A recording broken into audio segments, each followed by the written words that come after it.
Andrews curves. Okay, this is an interesting plot. This is a very specialized situation where you want to use this plot.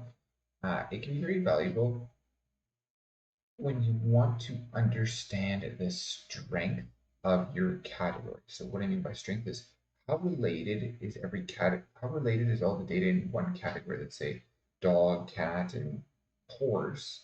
How related is all the data in horse to all of the others? So how kind of tightly packed together, how tightly, I'm just using distances here, how tightly correlated is the data, or closely clustered are the spots of data for each category. So you can see here where the black, you can really see it's a nice tight line here, the blue as well, it's kind of all together, whereas the white here seems to be very large, really spread out and stuff. So we're getting the sense that this category is tightly dispersed. It's not tightly clustered together. It has a fairly wide variation when we consider this actually converting many features into a smaller dimensional space. So this although it's only showing us in 2 dimensions here, we're actually plotting things in a much higher, what we're considering things in a much higher dimension.